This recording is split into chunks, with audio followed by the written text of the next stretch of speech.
Hi, Kevin Henry, the Group Editorial Director for Advanstar and Dental Products Report, and I'm on a Google Hangout today with my friend and a guru, a soothsayer, however we want to call him, Dr. Dale Miles. Dr. Miles, would you just take a moment and introduce yourself to our viewers? Sure. I'm actually in my office as we speak, Kevin, and I'm in a T-shirt, of course, because I'm an oromaxillofacial radiologist. I speak around the country and the world, primarily on digital imaging and including cone beam CT. I actually had to shower and fix my hair for this hangout because I start at 5 o'clock in the morning, and sometimes I don't shower till 11 o'clock in the morning. So you guys see the cleaned up version here, at least, anyway. And I read cone beam scans for a living. I don't own any equipment, but I get volume data to actually interpret and look for occult pathology for all our colleagues out there. Well, we appreciate you taking the time to clean up. You clean up well, my friend, absolutely. Thank you. Well, I know you and I actually got to spend a little bit of time together in San Antonio this past week at the ADA annual session, and Right. I just kind of wanted to get a thought from you because I know some things were discussed there that maybe not a lot of people know about, and obviously I'd love to pick your brain and see what really jumped out at you from the ADA in terms of radiology and kind of where things are and where they're going. Okay. So just tell me some of the things that you heard and some of the big things that you really want to share with our viewers about what you saw in San Antonio.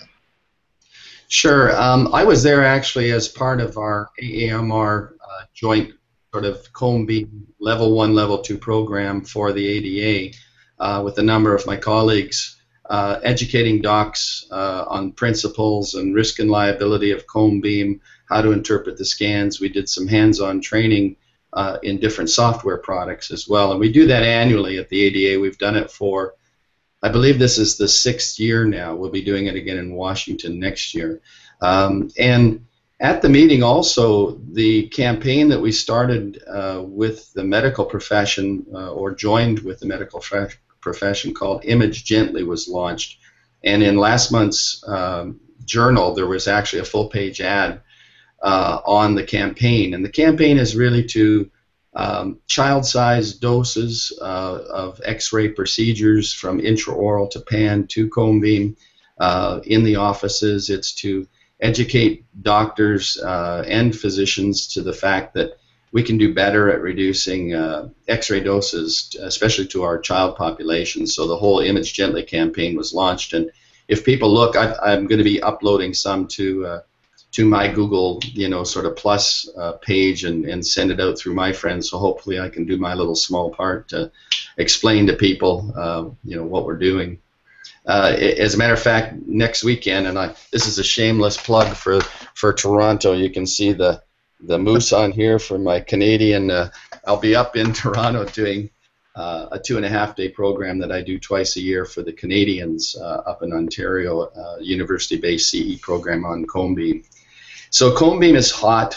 Digital still continues to increase in the country, digital intraoral and panoramic. Amazing strides made in panoramic technology with what we call extraoral bite wings of high resolution and the capability of not having to actually put something in a child's mouth, for instance, like a bite wing film or a sensor or a phosphor plate even, and still get some very useful information at very low dose. So there's a lot happening, and the ADA has been extremely supportive in helping with the ad campaign. It seems like every year or so that there's some article that comes out, whether it's the New York Times or Wall Street Journal, and it talks about dental radiation, and it's something that then dental professionals have to try to explain to their patients, and it's kind of a domino effect of fear almost about radiation. Is that part of what Image Gently is, and is it something that dental professionals should be concerned about? Oh, absolutely. One of the things that I think is not done particularly well, and I hate to point fingers at my profession. I'm a dentist first, and then I got my training in radiology later in my career. Taught at 6 different dental schools and across Canada and the U.S. And we teach rectangular collimation, for instance, as something that to every dental student, every dental auxiliary student. And unfortunately, when they graduate and get out in practice, they look at the retakes and other things that happen from trying to adopt rectangular, and they all give up on it and they go back to round. And there's about a 60% exposure reduction, not in the center of the beam, but at the area of the beam when you go from round cone to rectangular. So products are popping up, and I actually brought one to the marketplace along with my business partner, Dr. Michael Rosano. He formed a company called Interactive Diagnostic Imaging, and we won a Pride Institute award last year for a retrofittable collimator. And actually, we talked earlier, and I asked you if it was appropriate to show it. We've actually redesigned it and have an even smaller and slicker one, but let me show you very quickly. This is a rectangular collimator, basically, with magnets in it. You can see the magnets on here. And when the receptor is placed in the mouth, a collimating device that's already attached to your X-ray, which is also rectangular to reduce the beam, is actually brought up. The two lock in place. Lights come on to show you that it's actually engaged, and you take the picture. You can slide the ring up to the close to the patient, and it eliminates retakes. So shameless self-promotion there, but we actually have introduced very, very simple, elegant technology that will eliminate retakes. And the estimates from the literature are up to 40 million retakes just of intraoral bite wings annually, and those are the ones we know about.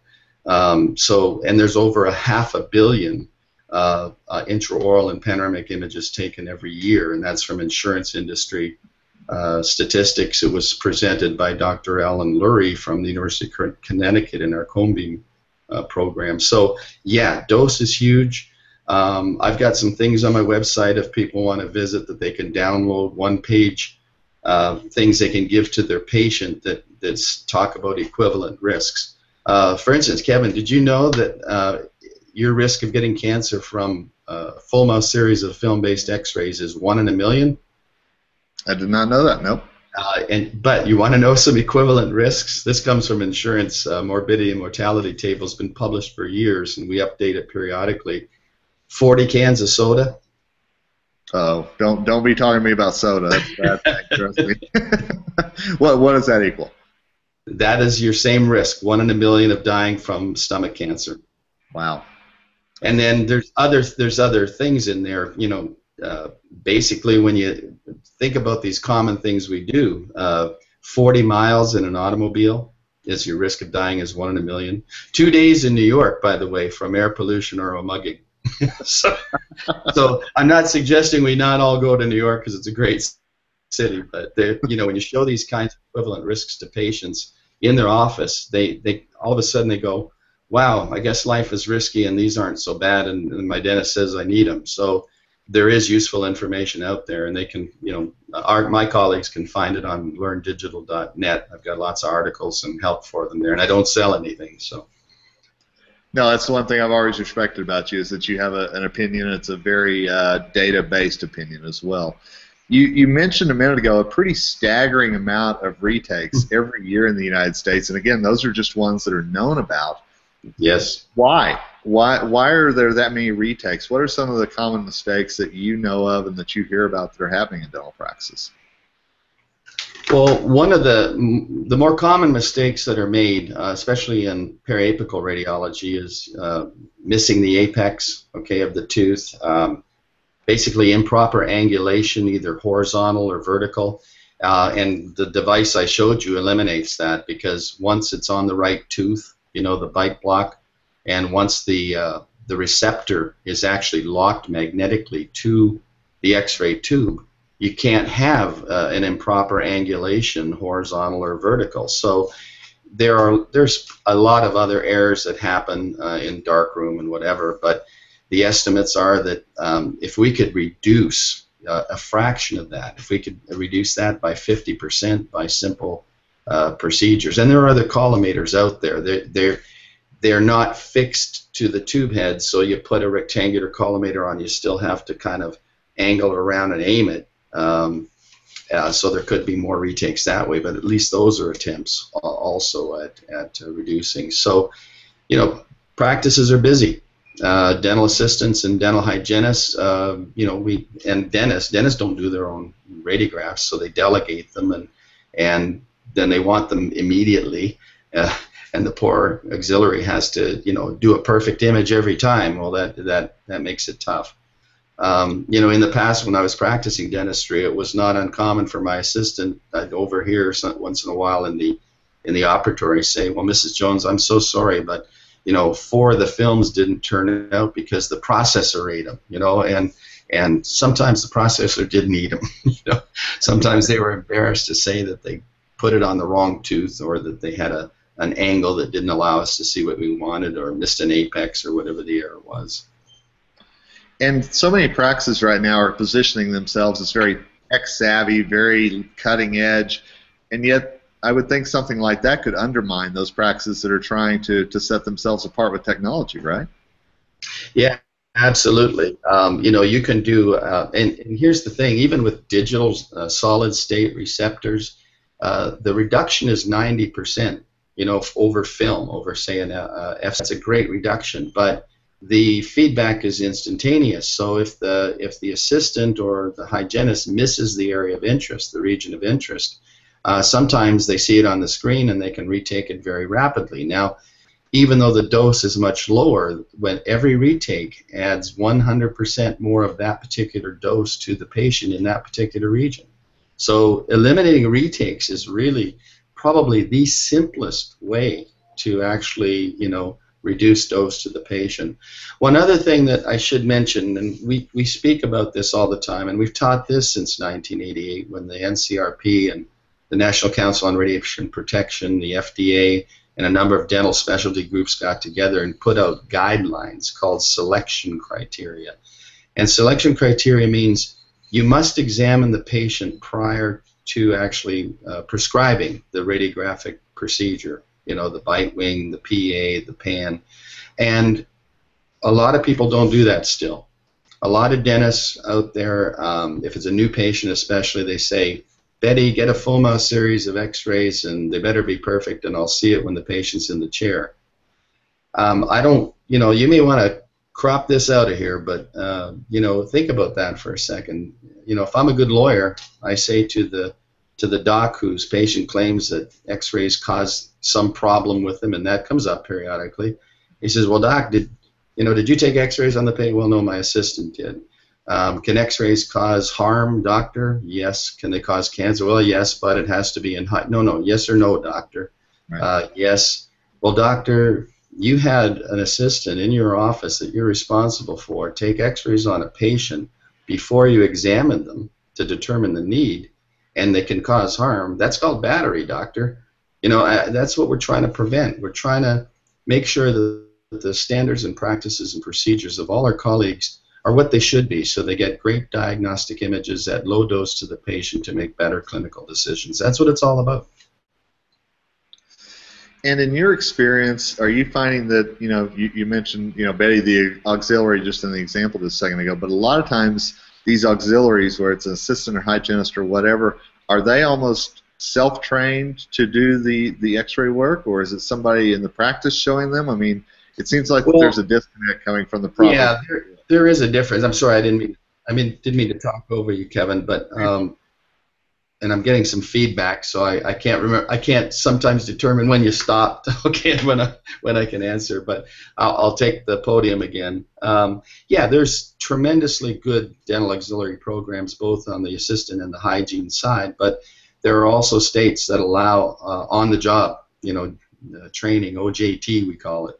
And you've met my colleagues, Gail Williamson and Ted Parks, who do courses all over the country in all these big dental meetings, and basically are actually retraining some of these folks that their skill levels are such that their dentist has said, there's a great course on how to do the image acquisition. Why don't we send you to that one? So I'm not blaming docs, but sometimes when you're teaching techniques and procedures that you learned 20 years ago, and you're the expert, sometimes you're not giving your auxiliary the benefit that they need.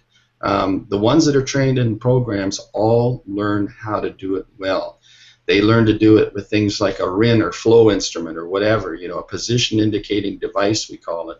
And then they get in an office, as doctor says, we don't do that. You know, we just do bisecting the angle, or we use a cotton roll and a foam tab or whatever the heck it is. So they can undo a lot of the good that's happened in the training programs. I think dental training programs for auxiliaries are excellent in the country. You know, I actually have sold a book since 1986 on X-ray technique in the dental school, in the dental auxiliary programs. And it's not to say a dentist can't train his staff member, but they ought to be contemporary. You know, they ought to be doing the procedures that are expected in a modern, efficient, you know, digital dental office these days. Well, that's a good segue for me then to ask you a little bit about cone beam. Obviously, you know, it's certainly one of the hot tech trends out there is CBCT. What are you seeing dental practices are doing as far as that, and is it catching on? It's not only catching on, Kevin, it's actually leapfrogging the adoption of digital intraoral. And I think because it crosses so many of the tasks that we do in dentistry.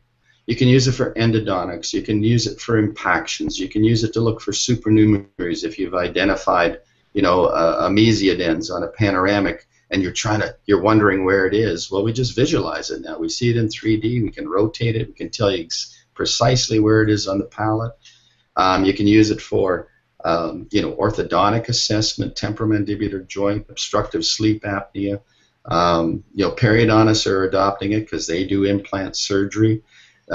Dentists are either adopting it or they're going, gee, I ought to get cone beam to do this implant planning, but I don't want to spend the money, but I can get the data. You know, I can get a viewing software or buy my implant software, and my specialist down the road or an imaging center has a cone beam. I'll get the data and do my planning. So it has taken off tremendously.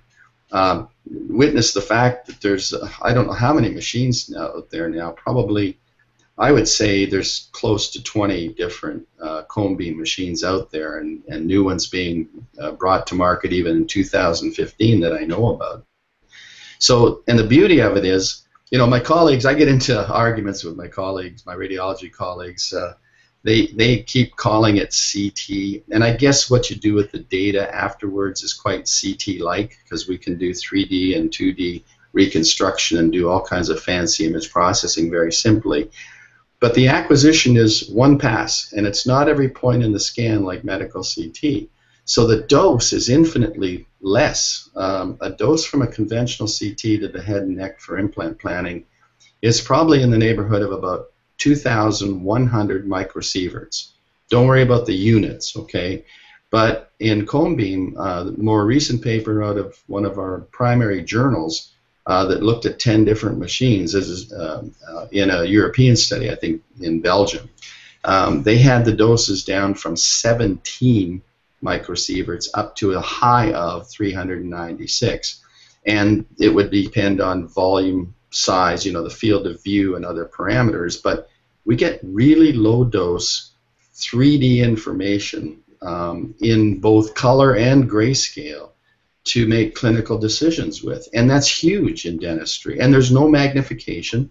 All the images are rendered at a 1-to-1 ratio, so we've never had that kind of capability in dentistry, and it's not difficult for a dentist to look at the technology and go, wow, this is going to make me a better practitioner, and this is going to help me make a better decision to treat my patients. So there's no downside as far as I can see, except, you know, making sure that when you use it, you're using it after examining the patient, determining the need, and getting the data from it that makes you a better clinician.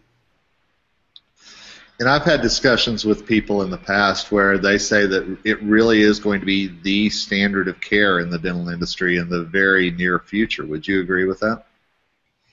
You know, you have to be real cautious with standard of care issues, okay? I don't think it'll become standard of care in the near future for anything. However, I think it'll be the preferred imaging technology for a number of different things. For instance, our radiology group has worked and continues to work with every specialty to develop guidelines for the use of cone beam for that particular specialty. I co-chaired a committee with Marty Levin on the use in endodontics, and we put the position paper in the AAE journal. We put it in Quad-OE, the journal that goes out to academicians. It's called Oral Surgery, Oral Medicine, Oral Path, Oral Radiology, and Endodontics. The ADA republished the statements, and they've done it for implant. They've done it for ortho. There were some contentious issues, but at least we can develop guidelines. So as far as the standard of care, I think in implant imaging it may be. I can't predict when. In orthodontic assessment, I think possibly. In endodontics, it's the endodontists, some of them that adopt it, that hadn't used it before and have moved to scopes and are trying to, retreating teeth that are very difficult, that have failed, they're going to go to implants. They're going to be placing implants because they have surgical skills. And so, the best way to actually assess a site where the endodontics has failed and the implant's going to be placed is by cone beam. It doesn't mean everybody gets one. What it means is determine the need, prescribe the radiographic modality, and then get the best data you can to make a good clinical decision for your patient. And I didn't answer your standard of care issue. No, actually you did. You did, because I know that it is a little bit of a debate, a discussion that's going on right now, because those are three very heavy words. When you say standard of care, I mean, that's a heavy thing to say. Absolutely. I'm sorry, but I can direct I take some of these questions and comments because it's not like I haven't heard them before, and sometimes I'll put it in an article. And one of the articles that they can download from the site, I got the leftover chapter in one of the first dental clinics in North America volumes that was done on cone beam CT. And the chapter I got was the future of dental maxillofacial imaging. Like I should be able to predict the future, right? Well, you did call me a soothsayer, so. You are a soothsayer. But that article is available on my website, and what I did is I took a question like you just asked. For implant imaging, will cone beam become the standard of care? And then I answered it. I had some yes ones, some no ones, some maybe, and some definitely not ones. Like for caries detection, you're not going to use cone beam for caries detection. You got restorations, and the artifact from that, spreads right across the interproximal surfaces. So you can't use it except on teeth that have had absolutely no restorative work done on them. So I do have that. If people want to look it up, you just go to the learndigital.net, go to the article section, download the article. I try and write them kind of fun too and quick reads so that people can get the information that they need to help them make decisions. I've picked your brain about a lot of topics just in the last few minutes, and I truly appreciate your time. Last question to you. Is there anything that we didn't touch upon that you want to make sure our viewers know about whenever it comes to anything within the scope of radiology and radiography? I don't, generically, I think that the technologies, especially cone beam, are changing so rapidly that, and dentists, I'm a dentist, right? We're strongly habit-bound as a profession. When something works in our hands, we rarely want to change it. I think probably if you're going to adopt any of these technologies, it behooves you to get information and education. You'll have to update your education, for instance, on anatomy if you adopt cone beam. Even if you don't own it and you get it, if you've ordered it, you're responsible for what's in the scan. So the educational component of any of these new technologies that dentists are adopting is huge. So we didn't touch on it, but I think it's a huge area. I have a dog in the hunt, of course, because I have a little bit of expertise in some areas that I can impart that information to my colleagues. But if they don't understand the technology and they're thinking they might buy it, then they have to get educated on it. So look for courses, demand them from the manufacturers, ask your local dental school CE programs, component societies, your own dental organizations, say, we need the information on this. and they'll find the resources to do that. There's plenty of us out there. Well, I always enjoy our chats, whether they're in person at San Antonio or Utah or wherever we run into each other. But this has been great as well, seeing you across the miles, and I really appreciate you doing the Google Hangout this morning. Thank you so much. Hey, Kevin, you're welcome, and I'll do it anytime, buddy.